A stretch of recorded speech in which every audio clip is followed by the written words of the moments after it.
Ce matin, deux portions des Écritures. Nous sommes bien évidemment dans la période pascale et où nous voulons parler normalement de la résurrection. Mais nous allons continuer sur notre thème que nous avons commencé la semaine dernière. Et je suis dans Deutéronome chapitre 2, verset 24. Et ensuite, on lira Hébreux chapitre 11 du verset 1 au verset 29. On va s'arrêter au verset 11. Donc, Deutéronome chapitre 2, verset 24. Hébreux chapitre 11 du verset 1 au verset 11. On va lire rapidement. Amen. Et en 30 minutes, je vais laisser la parole. Alléluia.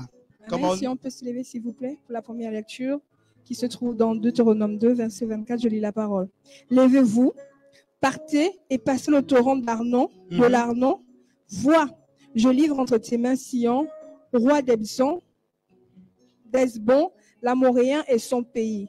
Commence la conquête, fais-lui la guerre. Yes. Hébreux chapitre 11, du verset 1 au verset 11 seulement, mais vous lirez chez vous jusqu'au verset 29. Amen. Hébreux 11, je lis la parole. Or, la foi est une ferme assurance des choses qu'on espère, oui, une démonstration de celles qu'on ne voit pas. Oui. Pour l'avoir possédée, oui, les anciens ont obtenu un témoignage favorable. C'est par la foi que nous reconnaissons que le monde a été formé par la parole de Dieu, oui, en sorte que ce qu'on voit n'a pas été fait des choses visibles. Yes. C'est par la foi qu'Abel offrit à Dieu un sacrifice plus excellent que celui de Caïn. Yes. C'est par elle qu'il fut déclaré juste. Yes. Dieu approuvant ses offrandes, et c'est par elle qu'il parle encore, quoique mort. Amen. C'est par la foi que Enoch fut enlevé pour qu'il ne vit point la mort et qu'il ne parut plus parce que Dieu l'avait enlevé. Car avant son enlèvement, il avait reçu le témoignage qu'il était agréable à Dieu. Or, sans la foi, il est impossible de lui être agréable. Yes. Car il faut que celui qui s'approche de Dieu croit que Dieu existe et qu'il est le rémunérateur de ceux qui le cherchent. C'est par la foi que Noé, divinement averti des choses qu'on ne voyait pas encore et saisi d'une crainte respectueuse, construisit une arche pour sauver sa famille, et c'est par elle qu'il condamna le monde et devint héritier de la justice qui s'obtient par la foi. Yes. C'est par la foi qu'Abraham, lors de sa vocation, obéit et partit pour un lieu qu'il devait recevoir en héritage. Yes. Et qu'il partit sans savoir où il allait. Verset 9. C'est par la foi qu'il vint s'établir dans la terre promise, comme dans une terre étrangère, habitant sous des tentes, ainsi qu'Isaac et Jacob, les co-héritiers de la même promesse. Verset 10. Car il attendait la cité qui a des solides fondements, celle dont Dieu est l'architecte et le constructeur. Verset 11 pour terminer. C'est par la foi que Sarah elle-même, malgré son âge avancé, fut rendue capable d'avoir une postérité parce qu'elle crut à la fidélité de celui qui avait fait la promesse. Amen. Que Amen. Dieu bénisse sa parole. Je vous prie de vous asseoir dans la présence du Seigneur et sur la tête de vos ennemis au nom de Jésus. Nous avons commencé dimanche un enseignement capital, un point important. Dans ce mois d'avril, le thème central de ce mois d'avril, c'est le mois de la conquête. Et nous avons commencé dimanche à parler sur la conquête. Nous avons essayé de définir la conquête. Et nous avons vu que le Seigneur avait un désir, que Dieu avait une volonté, et la volonté et le désir de Dieu pour nos vies, c'est que nous puissions vivre la conquête. Et nous avons dit que lorsque nous parlons de conquête, nous parlons de cette capacité à pouvoir conquérir quelque chose. Quelqu'un me dit amen ce matin. Dieu, dans sa préscience, lorsque Dieu va créer l'homme, Dieu va mettre dans l'ADN de l'homme une volonté de conquérir.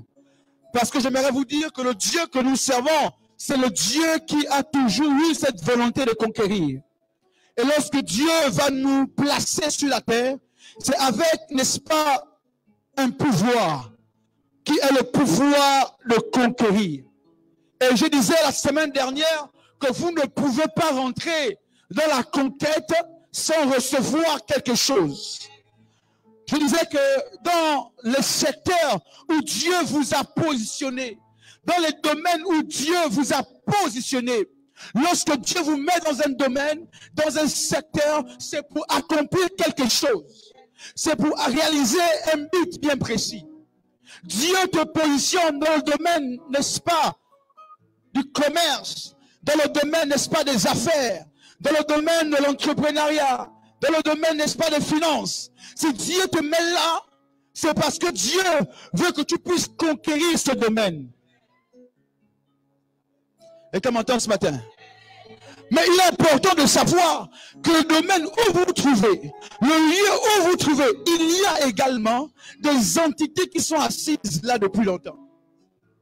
Il y a également des forces en présence qui eux aussi détiennent un pouvoir de contrôler le lieu. N'oubliez jamais qu'en matière de bataille territoriale, celui qui contrôle le lieu contrôle les personnes qui sont plantées dans ce lieu. Je reprends. En matière de bataille territoriale, celui qui a le contrôle sur le lieu, qui a le contrôle sur la terre, qui a le contrôle sur l'environnement, contrôle également toutes les personnes attachées à ce lieu. C'est pourquoi il va dire à Josué, dans Josué chapitre 1, tout lieu où foulera la pointe de ton pied, je te donne en possession. Dieu sait que Josué ne peut pas être un homme conquérant s'il n'a pas reçu le pouvoir de pouvoir conquérir la terre. Parce que celui qui va conquérir la terre, conquérir le lieu, va soumettre également toutes les personnes qui sont installées ou qui habitent dans cette terre. Et les personnes que vous allez trouver dans le domaine où Dieu vous a placé, ces personnes détiennent pouvoir.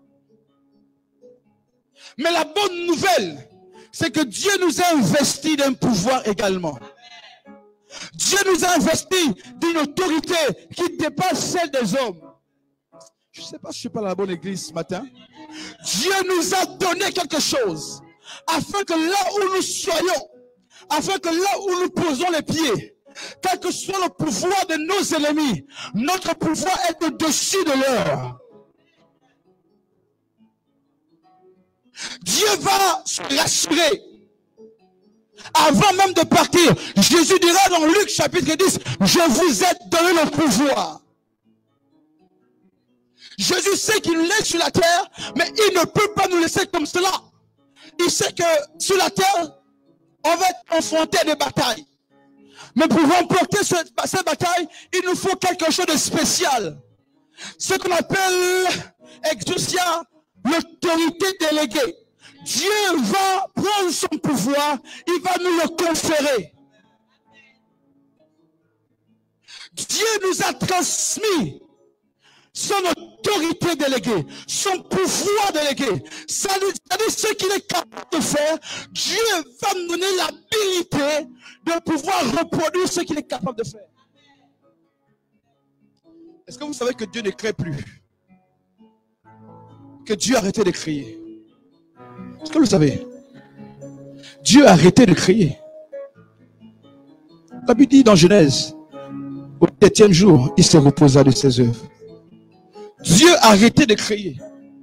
Sur la terre des hommes, Dieu va donner à l'homme l'habilité, le pouvoir de décider, le pouvoir d'amener à l'existence des choses, le pouvoir de parler sur des choses. Est-ce que vous savez que ce n'est pas Dieu qui a donné le nom aux animaux? Dieu va donner à Adam le pouvoir de nommer les choses. Il y a un principe en matière de domination. Ce que tu nommes, c'est ce que tu domines. Non, vous ne comprenez pas. Ce que tu nommes, c'est ce que tu... C'est pourquoi Adam doit nommer les animaux, afin que lui, il puisse avoir l'autorité sur les animaux. Mais c'est pourquoi Dieu nous dit, il faut qu'on parle à la montagne. Si tu veux avoir la domination sur la montagne, tu dois parler à la montagne. Zacharie, je crois, chapitre 4 dira, qui est une grande montagne devant Zorobabel.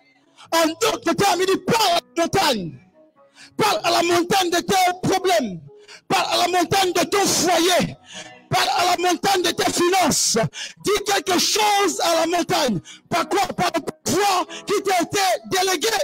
J'aimerais dire à quelqu'un ce matin, nous sommes à la réunion des hommes et des femmes qui doivent décider des situations. Oh, ton amen me dérange.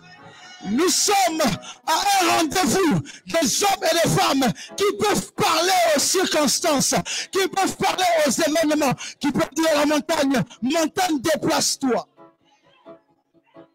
Et ça, c'est par le pouvoir. C'est par le pouvoir. Dieu m'a dit, les chrétiens sont les hommes les plus dangereux. Non. Les chrétiens sont des hommes et des femmes les plus dangereux dans ce monde. J'aimerais dire à quelqu'un, aie affaire à des païens, mais n'aie pas affaire à un chrétien véritable. Il dit dans sa parole, il dit pour toi, je donnerai l'Éthiopie en rançon. Est-ce que vous avez compris ce passage? Dieu dit pour toi, il donnera l'Éthiopie, tel peuple en rançon, pour toi seulement. Ça veut dire quoi? Ça veut dire que s'il y avait une condamnation sur toi, Dieu est capable. Dieu est capable de sacrifier quelqu'un d'autre pour toi. Oh, vous n'avez pas compris. Dieu est capable d'enlever une personne à son poste de directeur général de ta paix. Si Dieu s'aperçoit que ma fille ne dort plus tranquille, elle ne dort plus à l'aise, Dieu est capable d'enlever ton directeur général afin que tu aies la paix. Ne vous amusez pas avec les chrétiens. Ce sont des hommes et des femmes dangereux. Pour toi, je donnerai un rançon. Parce que les hommes et les femmes de Dieu que nous sommes, nous détenons quelque chose, le pouvoir.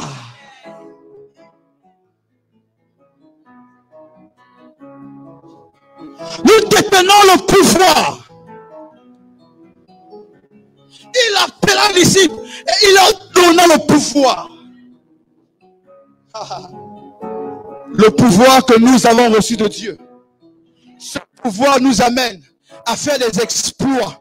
Ce pouvoir nous amène à changer les circonstances, à changer les décisions des hommes. Qui est un homme devant Dieu? Qui est un homme devant Dieu?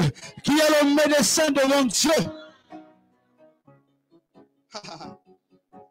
Ce vendredi, j'étais à Angers, à l'église d'Angers, et une sœur m'a approché à la fin du culte. Elle m'a dit, prophète, est-ce que tu te souviens de moi? J'ai dit non. Elle dit, mais rappelle-toi, en 2018, tu as prié pour moi et tu as prophétisé que je vais me marier et que j'aurai un enfant. Elle me dit, voici, je suis marié et voici, j'ai l'enfant. Là où les hommes ont décidé des paroles mauvaises contre toi, je voudrais prophétiser ce matin par le temps et le pouvoir qui m'a été donné. Je déclare que sur le décret des hommes, le décret de Dieu va prévaloir. Quel que soit le décret des hommes, le décret de Dieu va prévaloir.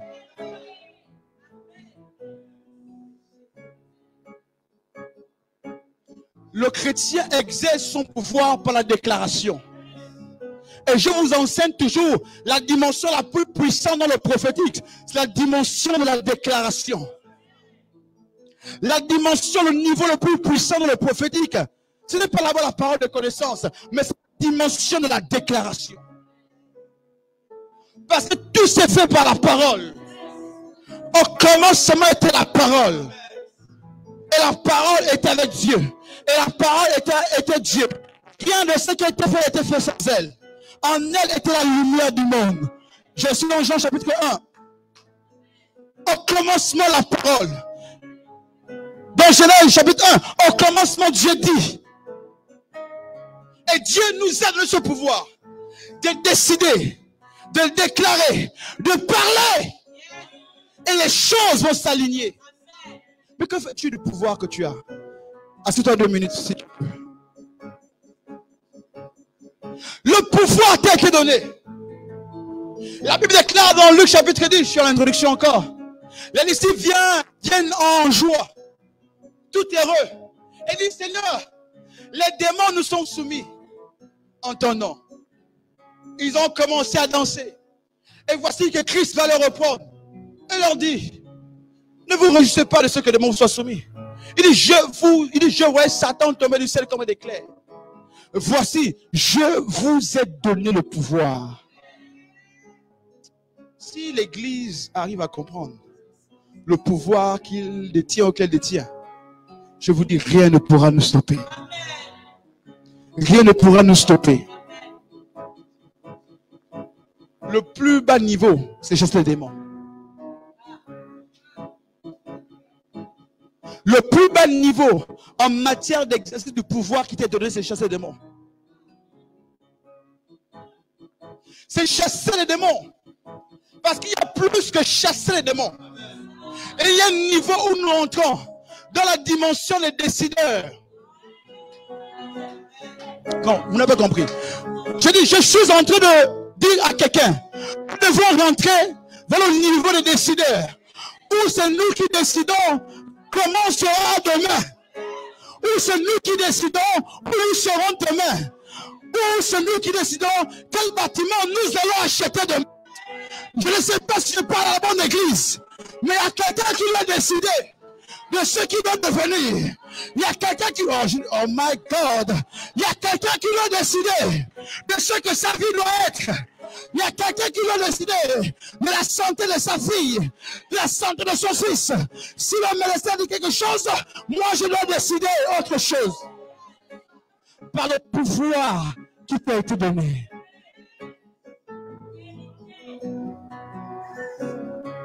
C'est cela le pouvoir.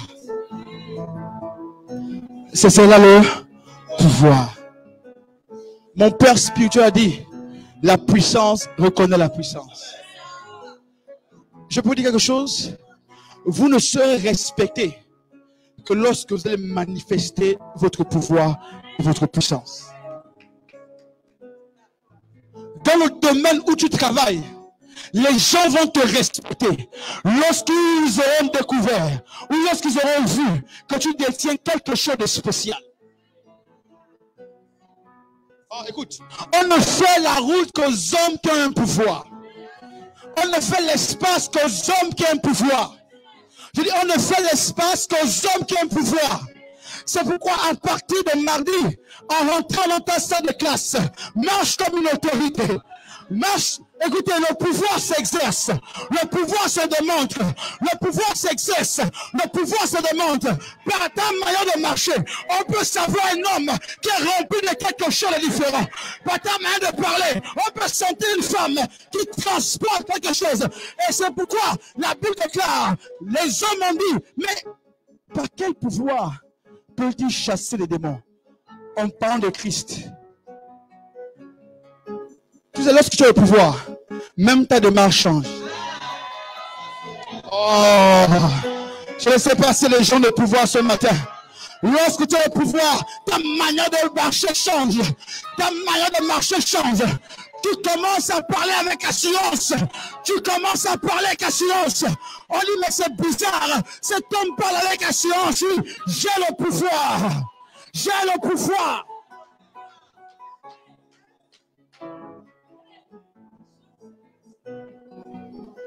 Quand tu as le pouvoir, tu ne trompes pas devant un courrier du prophète. Quand tu as le pouvoir, tu ne trompes pas devant un diagnostic du médecin. Quand tu as le pouvoir, tu ne trompes pas devant une convocation du responsable des ressources humaines. Parce que tu détiens quelque chose que lui, elle n'ont pas. Tu détiens quelque chose que ton voisin n'a pas. Tu détiens quelque chose que ta soeur n'a pas. Tu détiens le pouvoir. Le pouvoir. Jean 1, verset 12. À tous ceux qui l'ont reçu et qui ont cru en son nom, elle a donné le pouvoir de devenir. La parole donne le pouvoir de devenir. Dis à ton voisin le pouvoir de devenir. Le pouvoir de devenir. La parole te donne le pouvoir de devenir. La suite là, c'est toi qui dois mettre. Mais ce que je sais, Tanguy, c'est que la parole me donne le pouvoir de devenir milliardaire. Mais dans le pouvoir de devenir un homme fort, une femme forte, un homme d'affaires, une femme d'affaires, un grand serviteur de Dieu. La parole contient le pouvoir de devenir. Alléluia. La parole En grec est le même mot qui traduit sémence. Et le principe de la semence, c'est qu'elle doit féconder. Elle doit produire quelque chose. Lorsque tu reçois la parole, tu deviens enceinte de cette parole. Non, non, non. Lorsque tu reçois la parole, Eva, tu deviens enceinte de cette parole. C'est pourquoi lorsque Gabriel a vu Marie, il dit, tu seras enceinte. Marie n'est pas tombée enceinte 6 mois plus tard. Marie est tombée enceinte à l'instant où elle a reçu la parole. Où elle a reçu la parole. Elle a reçu la parole. Que la parole soit libérée. Que la parole soit libérée. Que la parole soit libérée. Quand tu sois enceinte de tes milliards, tu sois enceinte de tes milliards, tu sois enceinte de ton travail, tu sois enceinte de ton bonheur, tu sois enceinte de ton mariage, tu sois enceinte.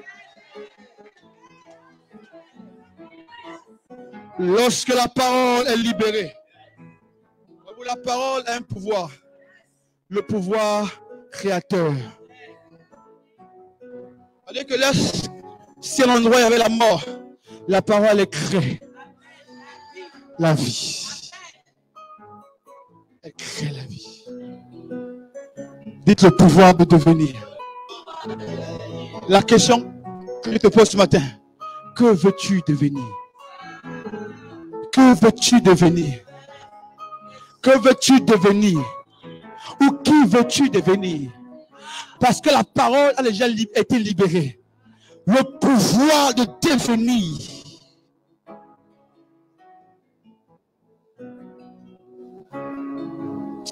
Ah, viens, approche, 2 personnes. 2 personnes. Approche ça, mon fils. Laisse la caméra. Alléluia. Monsieur, approche, s'il te plaît.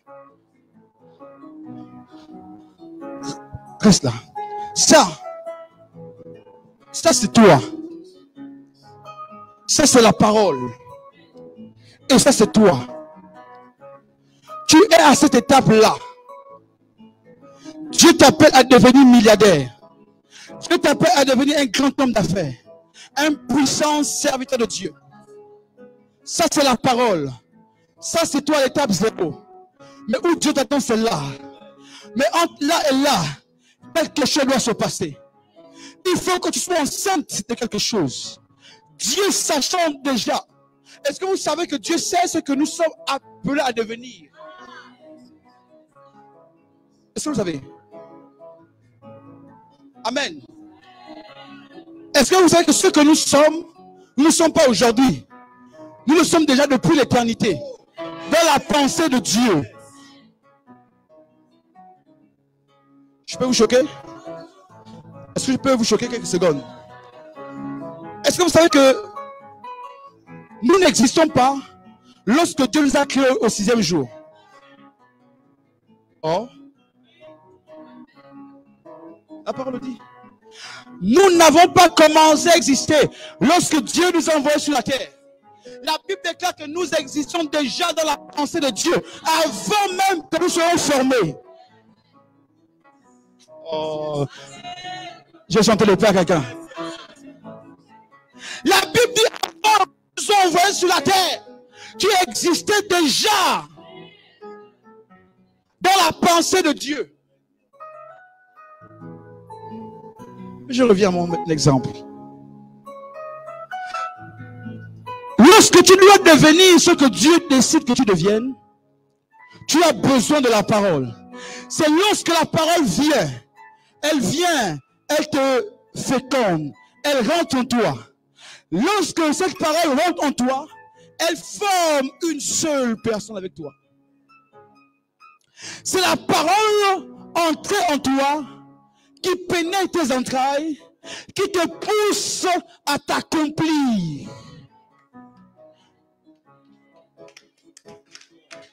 Attendez, regardez. Regardez. Est-ce que vous savez que le vous que Dieu avait déjà depuis la création, le vous que Dieu a dans sa pensée, n'est pas le vous que vous êtes. Mais le vous que vous êtes est celui-là. Mais vous êtes encore ici. Mais pour devenir ce que vous êtes, Il faut que la parole vous féconde. Il faut que la parole vous pénètre. Il faut que la parole soit en vous. Afin que cette parole, quand elle vous pénètre, elle rentre en vous, elle vous pousse à muter.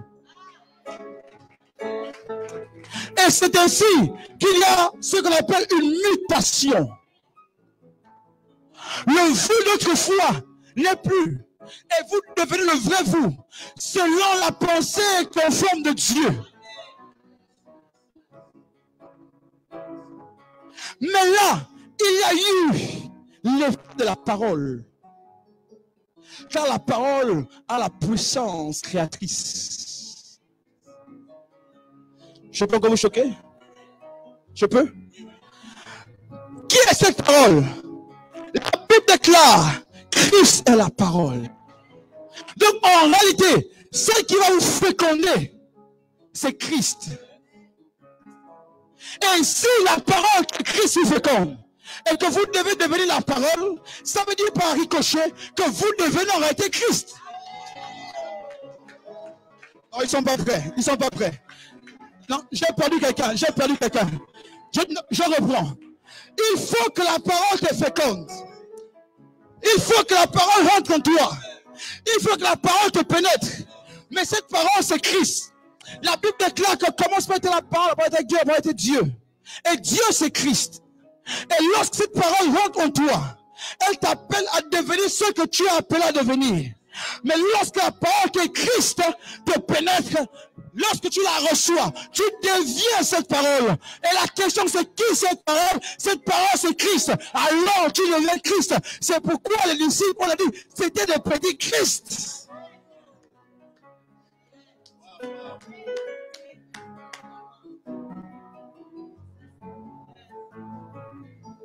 Oh, je ne sais pas si je dois poursuivre dans ce thème.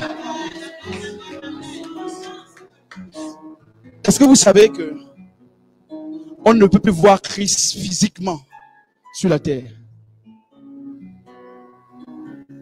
Mais la bonne nouvelle, c'est nous qui montons Christ. Christ, c'est toi. Christ, c'est toi. C'est pourquoi l'apôtre Paul dit dans Éphésiens, aux uns de ceci, cela, comme apôtre, etc., pour le perfectionnement des saints, en vue de l'œuvre du ministère, afin que nous parvenions tous à la stature parfaite de Christ. Ça veut dire quoi? Que nous ressemblons à Christ. La finalité de ce que nous faisons, c'est de ressembler à Christ. La finalité de ce que nous sommes en train de faire, c'est de ressembler à Christ. Note ça. La finalité de tout ce que nous faisons, c'est de ressembler à Christ.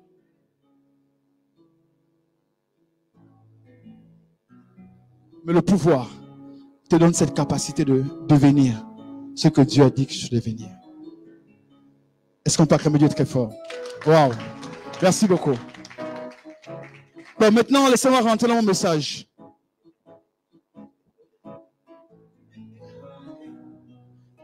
Et là, nous sommes en train de parler maintenant du pouvoir de conquérir.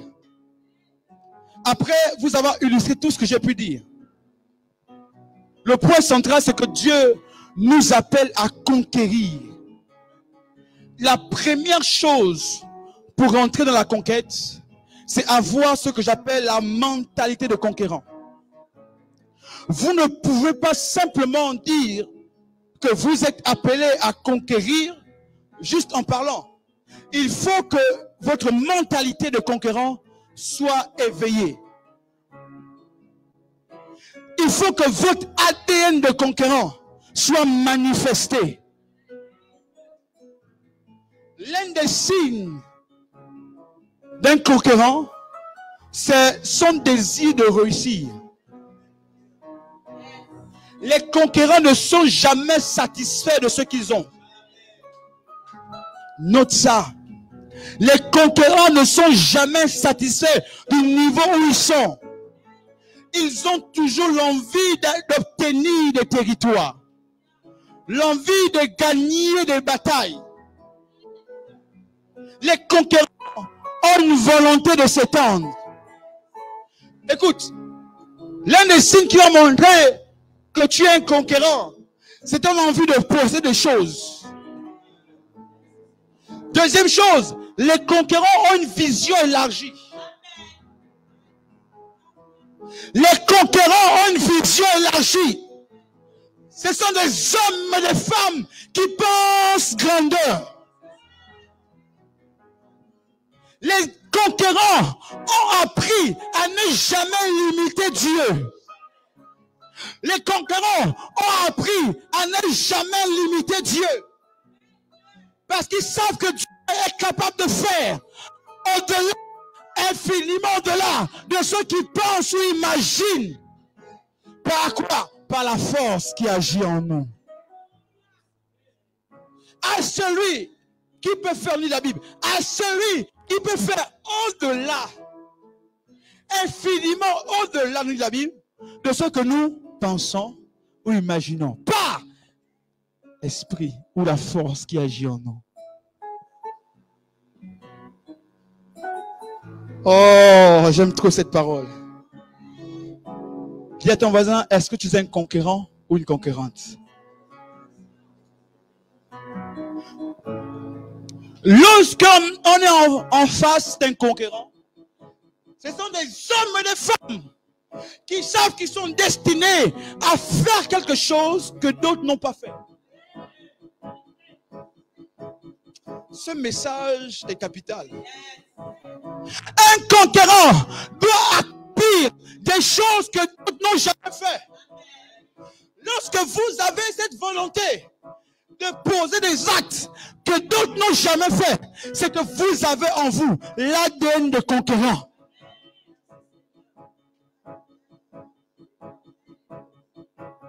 On nous parle d'un grand conquérant français. Est-ce que vous le connaissez? Un grand conquérant français qui a réussi à avoir des territoires pour ceux qui ont fait l'histoire de la France. On parle de qui? Comment? Non. Alléluia. Un grand conquérant. Napoléon, merci Bonaparte. Napoléon Bonaparte était un conquérant. Il a conquis des royaumes. Il a conquis, n'est-ce pas, les territoires. Mais ce que j'aime, c'est que tu dis, nous sommes plus que Napoléon. Si Napoléon a conquis 10 territoires, nous sommes destinés à conquérir 100 territoires. 1000 territoires. Quand je parle de territoires, je parle de domaines. Tu m'entends? Si Napoléon a conquis 10 maisons, je suis appelé à conquérir 100 maisons. Arrêtez de penser léger. Arrêtez de penser léger. Vous êtes des conquérants. Il y a l'ADN des conquérants en toi. Dieu t'appelle à faire des exploits. Il dit, ceux du peuple qui connaîtront leur Dieu agiront avec fermeté et feront des exploits. Mais c'est quoi un exploit, mes amis? Un exploit, c'est quelque chose qui dépasse la norme. On parle d'exploit lorsque un homme ou une femme est capable de réaliser quelque chose de commun ou encore d'habituel. L'exploit se fait au-delà de ce que tout le monde fait. Est-ce que vous comprenez ce que je suis en train de dire? Je dis que tu dois être une exception. Tu es appelé à réaliser ce que d'autres ne font pas.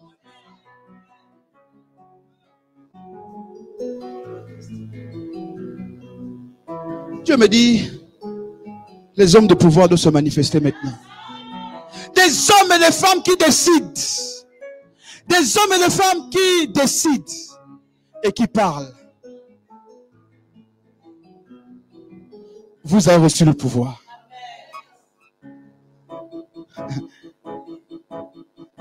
Alors, comment rentrer dans cette conquête? Deutéronome nous dit ceci.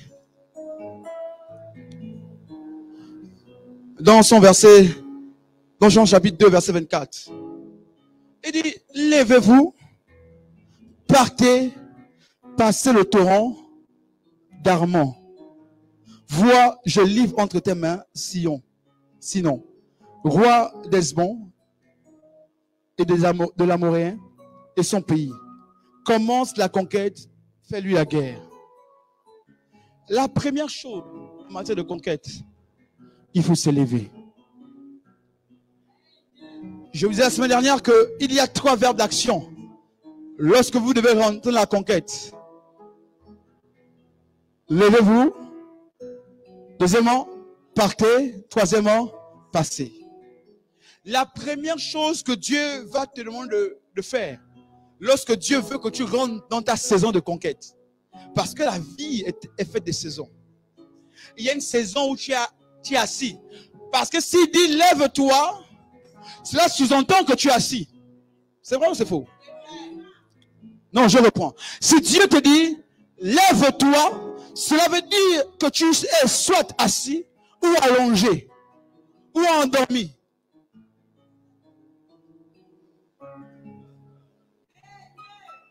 La conquête ne s'obtient pas en étant endormi.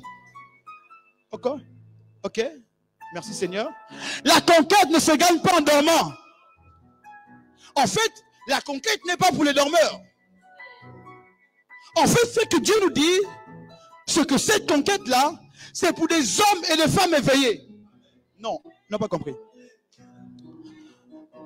La conquête dans laquelle Dieu veut nous introduire, c'est pour des hommes et des femmes éveillés. Je vais vous choquer encore. C'est pour des hommes et des femmes illuminés.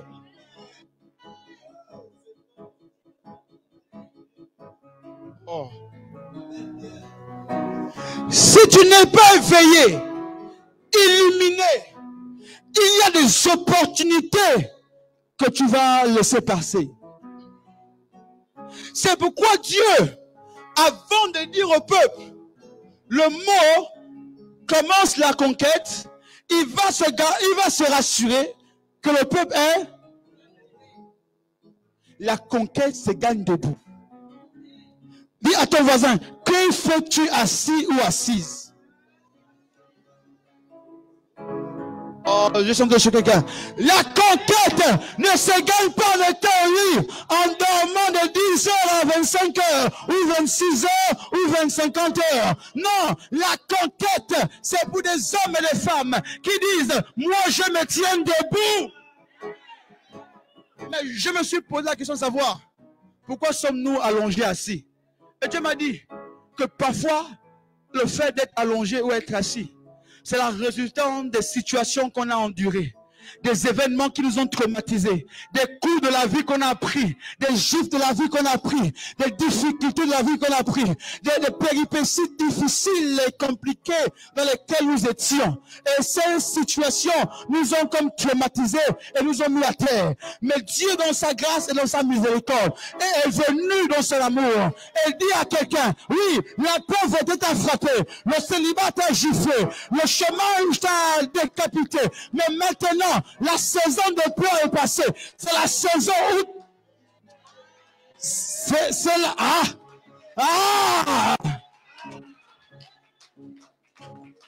J'ai envie de prêcher, aidez-moi. C'est la saison où tu dois te lever. C'est la saison où tu dois te lever. Tu as été humilié, c'est vrai. Tu as été bastonné, c'est vrai. Tu as été rabaissé, c'est vrai. Mais maintenant, la saison où tu dois te lever doit sonner. Tu dois te lever. Dis, je me lève. Dis, je me lève. La conquête commence par la capacité de se lever. Vous ne pouvez pas triompher, j'ai noté, si vous ne vous levez pas.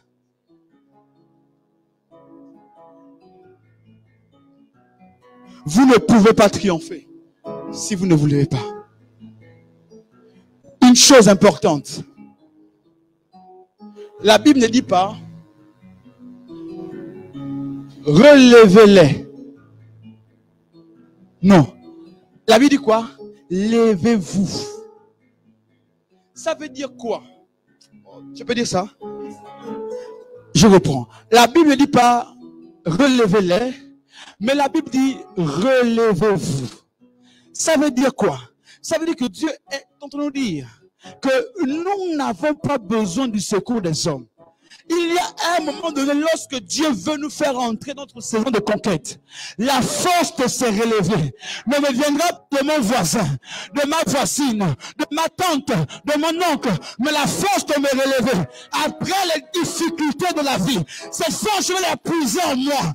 Et Dieu me dit, je dois me relever. Ça veut dire, lorsque j'ai compris que je suis rentré dans ma saison de conquête, la décision de me lever ne dépend pas d'un homme ou d'une femme, mais à cette décision dépend de moi. Ah, je dis maintenant, je comprends que j'ai trop été dans cette position.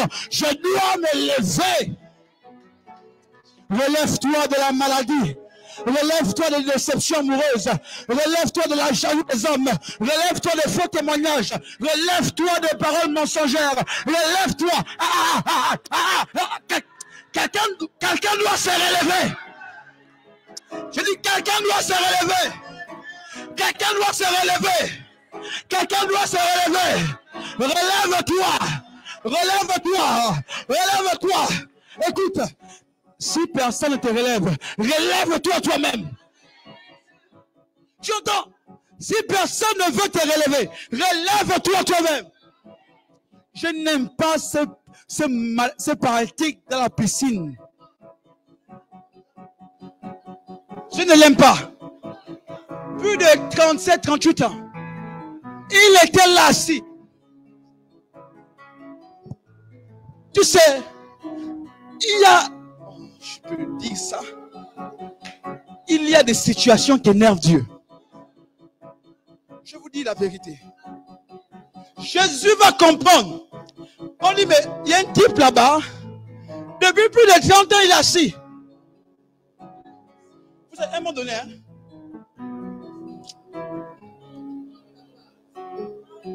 Il y a des... Il y a des situations qui énervent Dieu. Et cet homme-là, lorsque Christ vient, on dit, mais que se passe-t-il, mon ami? Que veux-tu? Est-ce que tu veux être guéri? Au lieu de dire, je veux être guéri, il commence à relater son histoire.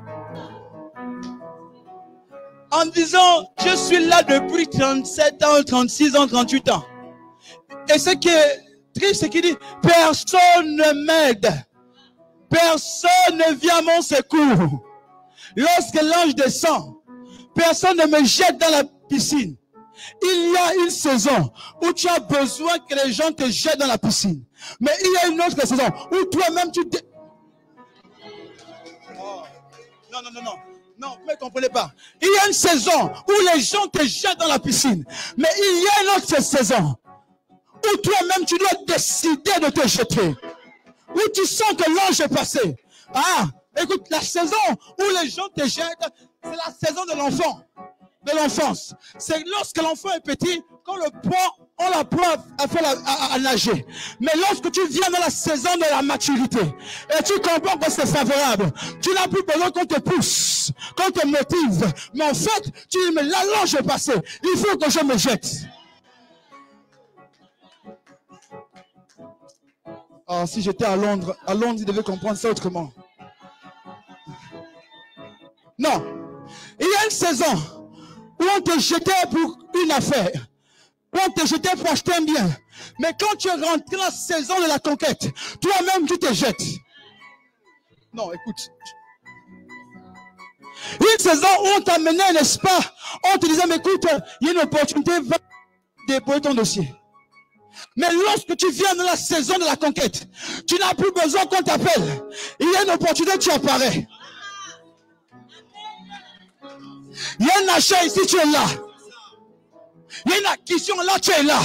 On dit, oh, mais toi tu es partout. Oui, c'est ma saison maintenant. Vous ne comprenez pas. Vous ne comprenez pas.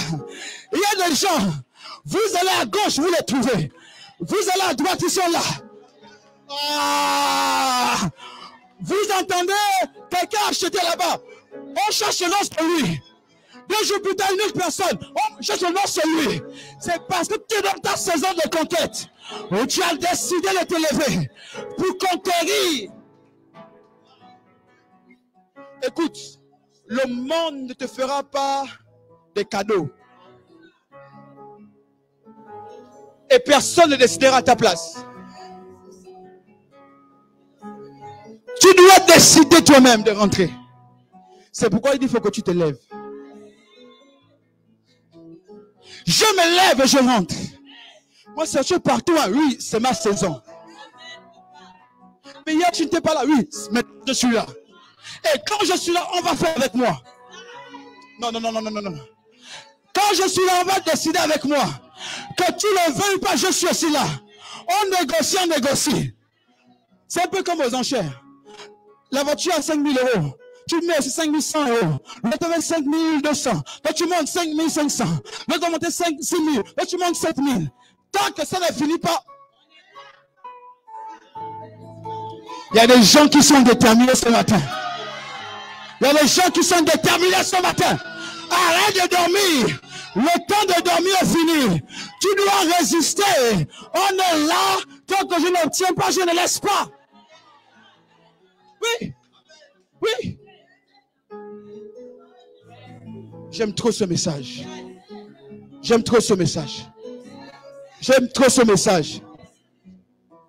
Dieu va commencer à me parler. Il y a des choses qu'on doit récupérer ici à Nantes.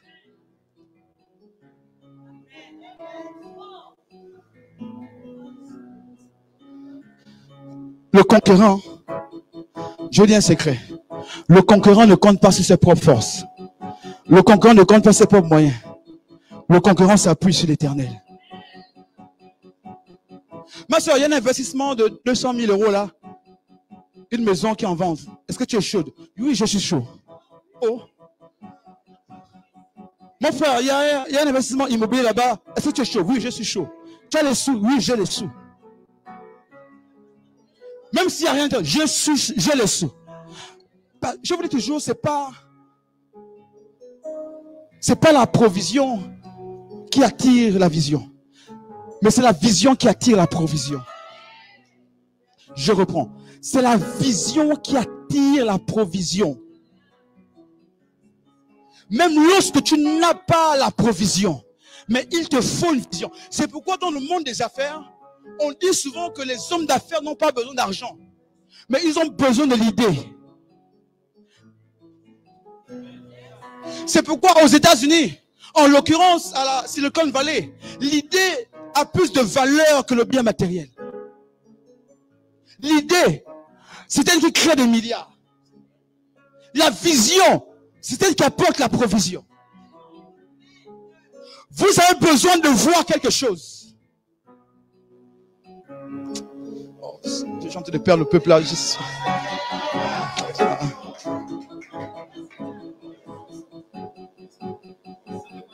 Si vous avez la vision, la provision viendra.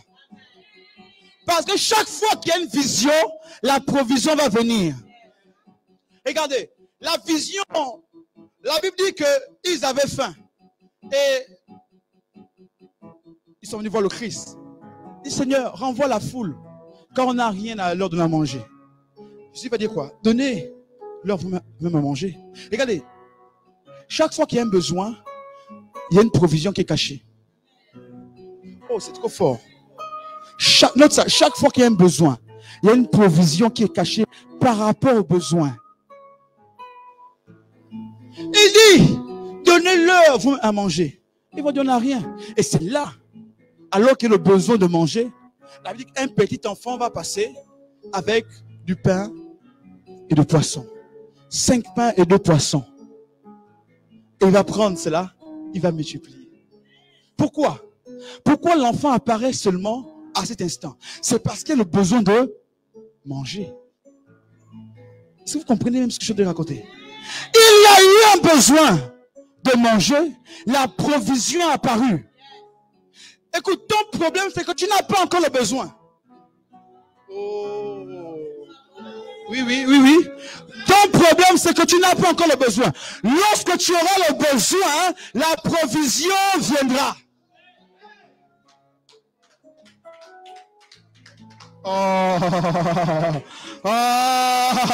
Quelqu'un n'a pas le besoin de se marier.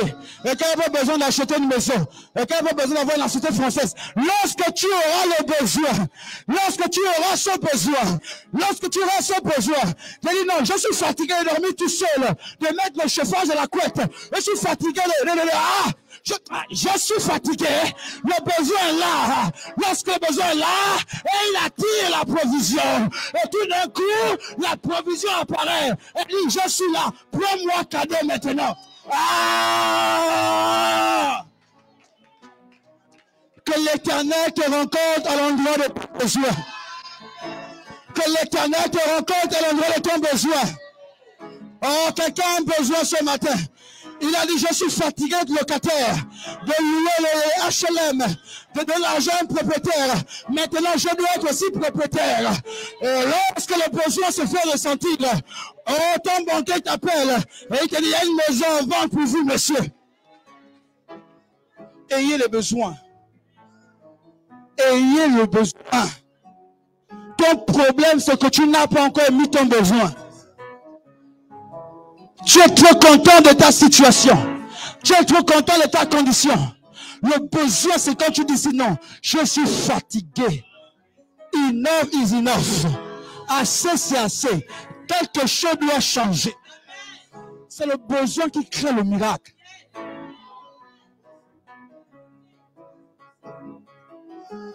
Regardez, je vous choque. Dieu se révèle par rapport aux besoins. Écoute, le nom de Dieu, c'est un nom qui vient satisfaire un besoin. C'est pourquoi il dira à Moïse, je suis celui qui est. Je suis celui qui est. Il dit, je suis. Et son nom, du moins c'est le nom qu'il porte, ne sont que des réponses à un besoin. Exemple, ils appellent Jéhovah Jireh. Il ne peut pas être Jéhovah Jireh s'il n'y a pas un besoin de pouvoir. Ce que je vous dis là, c'est fort. Mais il ne peut pas être Jéhovah Jireh s'il n'y a pas un besoin de pouvoir. Il ne peut être El Rapha, le Dieu qui guérit, s'il n'y a pas une maladie. Ton besoin va révéler le nom de Dieu par rapport à la circonstance. Ton besoin va révéler le nom de Dieu par rapport à ce que tu traverses. En fait, ce que tu traverses n'est rien que révélateur du nom de Dieu.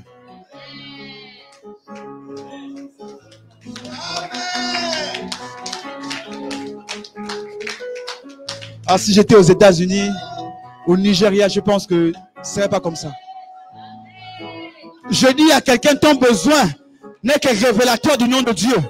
En fait, derrière ton besoin, se cache un nom de Dieu. Non, derrière ton besoin, se cache Dieu. Parce que si on parle du nom de Dieu, on parle de Dieu lui-même. Donc, ça, ton besoin cache Dieu.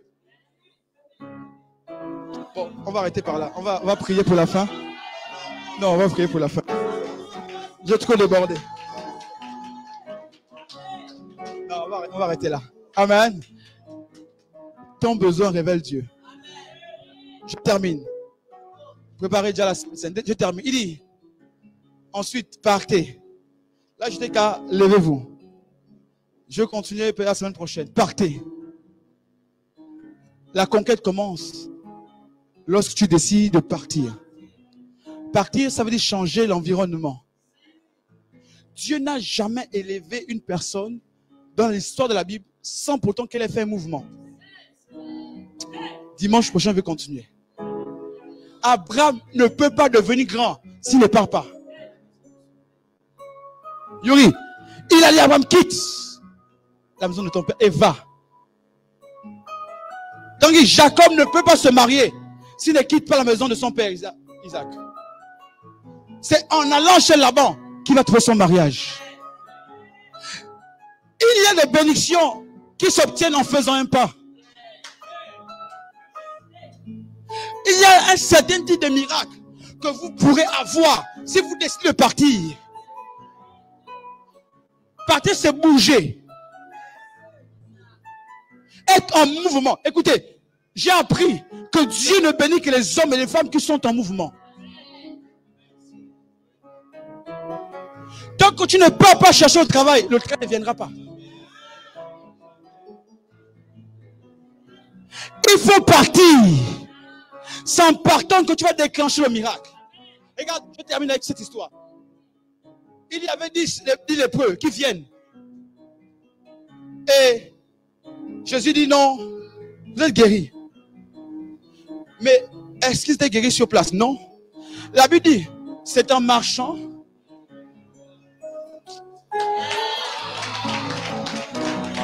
Dieu. Je suis embêté. En fait, je dois arrêter, mais ça ne fait que venir. Oui, je suis embêté, je suis embêté. Et là, il dit, allez-y vous montrer au sacrificateur. Il n'a pas dit non, soyez guéri maintenant. Non, non.